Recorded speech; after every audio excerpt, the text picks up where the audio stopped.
Hi there, folks. Welcome to Advanced Sheep Management and to our new series on managing a successful lambing period. My name is Davey McAleer. I'm one of a number of experts here to give you free, practical advice. Lambing is without doubt one of the most important periods in the sheep management calendar. It's so important that it is managed well so that mortality can be minimised and your lamb crop can get off to the best possible start. In this episode, I'll be covering some tips for preparing for lambing in an indoor system. A ewes feed requirement increases by 70% over the last 6 weeks of pregnancy.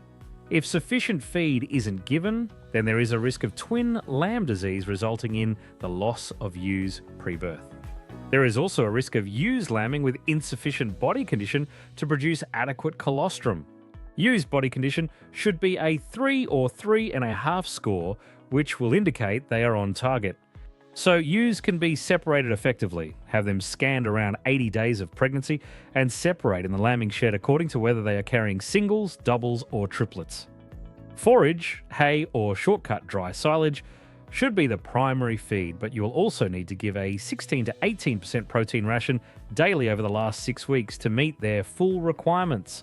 Depending on ewe condition, as a guide, singles should get 250 grams from 4 weeks ahead of lambing, increase gradually to 400 grams the week before lambs are due. Twins will need approximately 250 grams from 6 weeks before lambing, increasing weekly to 700 grams per ewe the week before. Finally, triplets should get 400 grams 6 weeks from lambing, gradually increasing to 1 kilogram the week ahead of lambing. If allocation is more than 500 grams, give this over 2 feeds. Finally, give ewes access to a good quality mineral and vitamin lick which provides selenium, vitamin E, iodine, calcium, and magnesium. Do consult with your vet if you are in doubt. Aim to start setting your lambing shed and mothering pens up around 6 weeks ahead of lambing. Ewes must be housed no later than 3 weeks before lambing to ensure they produce adequate amounts of colostrum. Remove old bedding, wash and disinfect concrete floors, and feed barriers thoroughly before bedding with fresh chopped straw. If floors are not concrete, use hydrated lime to increase pH to 11 or 12. This will be high enough to inactivate many bacteria, viruses, and parasites. Do make sure you provide enough floor and feeding space for your different groups of ewes. Larger breed ewes will need 1.6 square meters per ewe floor space, and it is extremely important that ewes have 60 centimeters of feed space each for concentrates. Concentrate feed space is often the limiting factor in how many ewes can be housed, so do get this right. When setting up mothering pens, aim for 1.5 square meters per pen, allowing 1 pen per 8 ewes being lambed. You will save a lot of time during lambing if you can give automatic drinkers to the individual mothering pens.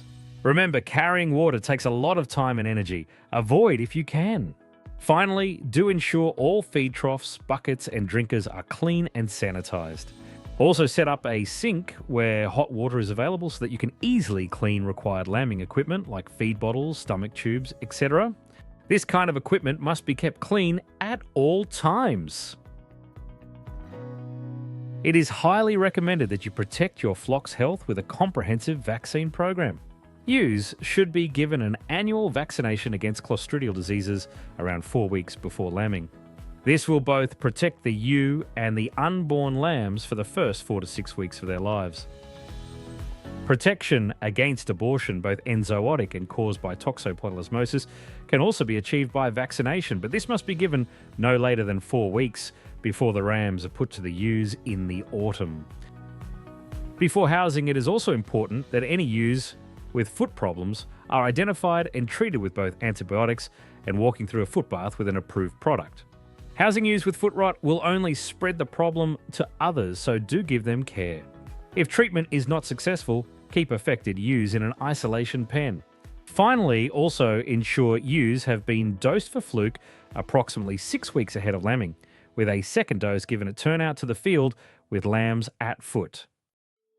As with anything health related, do consult with your vet if you are in any doubt about your program.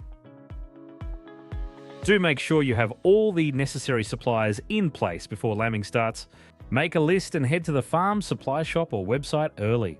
Suggested supplies include chopped straw for rebedding, hydrated lime for lambing pens, twin lamb treatment for ewes, colostrum, iodine for navel spray, lubricant, lambing ropes, clean towels, lambing gloves, stomach tube and milk bottles, whisk, thermometer, antibiotic spray, colour marking spray cans, and last but by no means least, a lambing record book.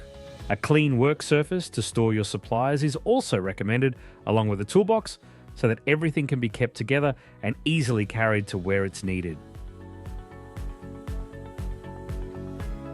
So that's it for this first episode of Quick Tips for Lambing. Join us next time here at Advanced Sheep Management, when we'll be highlighting some tips for effective management when lambing begins. I've been Davey McAleer. Thanks for joining me, and see you again soon.